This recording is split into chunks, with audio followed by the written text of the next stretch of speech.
Welcome to the deep dive. We know you want the key takeaways without drowning in information, so that's what we do here, cut through the noise. And today we're really diving deep into something pretty unique. It's the TATANKA project called Fallen Saints and Sour Mash Nocturnes. Subtitled, An 8-Hour Odyssey Through Americana's Rusted Heart. 8 hours. Okay, let's unpack this a bit. Yeah, it's a lot. Our main source here is an article from the TATANKA website itself, kind of explaining the whole concept. And the concept is, well, huge. An AI-generated continuous piece of music. Exactly. Over 8 hours long, 156 tracks, all meant to flow together. It's inspired by Tom Waits and American roots music, or Americana. Americana. So like blues, folk, country, that kind of thing. Yeah, broadly speaking, root stuff, often with a modern twist. Yeah. But this project seems to go even wider. Right, and that's what caught my eye. The article talks about this immersive experience, these really specific Tom Waits-like moments, and just this massive blend of genres. That's what we want to explore. What makes an 8-hour AI-made album like this interesting? You know, what does it tell us about music now, how we listen, and maybe where AI fits into creativity? Okay, so let's start with that immersive experience. 8 hours, 156 tracks, but presented as one continuous thing. What's that actually like to listen to? Well, the key thing, according to the article, is that it's deliberately seamless. For most of it, there aren't even track titles popping up. Huh. So you can't just skip to your favorite song? Not really the point, it seems. It's designed more as this ongoing sonic environment, like putting on a mood for a really long time. The article mentions using it while working, or reflecting, or even just hanging out with friends. So Right. less about grabbing you immediately, more like a backdrop. It can be, yeah. It seems to cater to different listening styles. You could have it on in the background, just setting a vibe. Or you could really lean in and, notice the shifts and textures as they happen over that long stretch. The article puts it quite nicely. Here it is. From the moment the first clang of tin rain echoes to the final whisper of Last Call for the Moon, the album delivers an uninterrupted storytelling journey. Uninterrupted storytelling journey. I like that. So the focus isn't on hit singles. Not at all. It's more about the overall feeling, the pacing, how the mood changes over, 8 hours. Which, for you listening, might be interesting if you're looking for something you can sink into without constant jarring changes. It lets you experience it more as a whole piece. Right. The idea seems to be to maybe nudge listening from just passive background noise towards something more exploratory, getting into the heart and soul of Americana, as they put it. Okay, but within this huge flowing thing, the article also talks about these vivid Tom Waits-inspired vignettes, like little snapshots. Yeah, exactly. Think of them as landmarks, maybe, on this long road trip. Little moments that really stand out. Concentrated bits of story or feeling. Right. And they specifically mention a few. Tin Rain, Nothing But Rust, and Lies Crawl Home. Okay, tell me about those. Kin Rain. The description is clanging percussion and organ drones beneath spoken word verses, evoking the image of a doomsday preacher in a vacant street. Wow. Yeah, paints a picture, doesn't it? It's like a mini scene captured in sound. Very evocative. And Nothing But Rust. That one's described as a junkyard sermon with distorted Hammond organ and haunting vocals that channel Waits' raspy intensity. You can almost hear that growl, Definitely.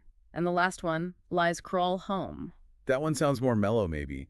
Lonely bartender's upright bass and muted trumpet frame lyrics about regret, redemption, and the shared vulnerability of late-night confessions. So these aren't full songs, but they feel like little stories, tiny narratives. That's the idea, I think. They Yeah. show how you can tell a story or create a strong mood really quickly with just the right sounds and maybe a few lines of lyrics. And that Tom Waits' influence is really clear in these bits. So you have the massive scale, but also these focused, almost film-like moments scattered throughout. That contrast seems pretty interesting. It is, and it brings up the AI aspect again, doesn't it? The article stresses it's AI-generated creativity, but it's fused with that specific emotional rawness you get from Waits. So the AI isn't just copying, it's creating within that style. Seems to be the claim, yeah. Generating these little narratives and feelings that fit into that Waitsian world. Okay, that's a key point. Now, the other big thing mentioned is the genre-spanning exploration.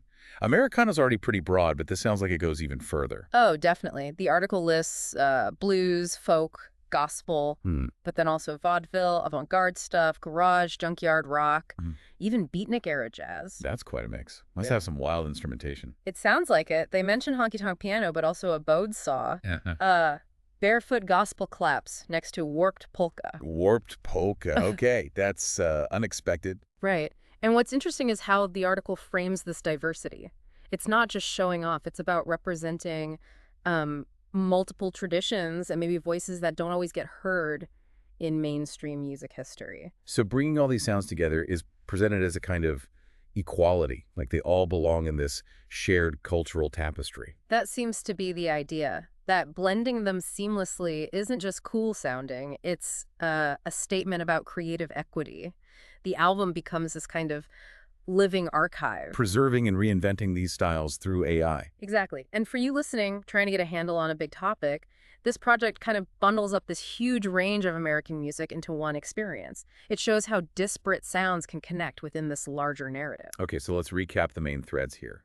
Fallen Saints and Sour Mash Nocturnes is, first, this really long, continuous listening thing designed for deep immersion. Right, changing how you might engage with an album. Second, it's got these powerful, short, Tom Waits-like narrative moments sprinkled throughout. Those vivid vignettes, yeah.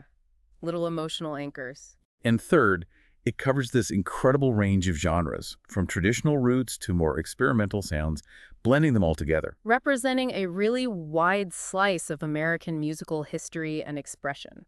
So it seems like it's really trying to redefine how we listen to longer musical works. It's not just songs anymore. Yeah, it moves beyond that. It highlights how narrative can work in sound over long stretches, and it really champions the sheer diversity of American music. So what's the big takeaway for you, the listener, from all this? Well, I think the main insight is that this project is significant not just because it's 8 hours long or just because AI made it.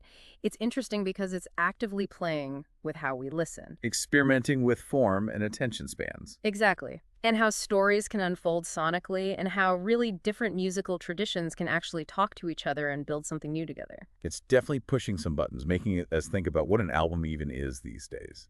Which leads to maybe a final thought for you to chew on. How is AI changing art? Not just music, but creativity in general. And what might projects like this continuous blending genres suggest about how we'll consume and appreciate music down the line?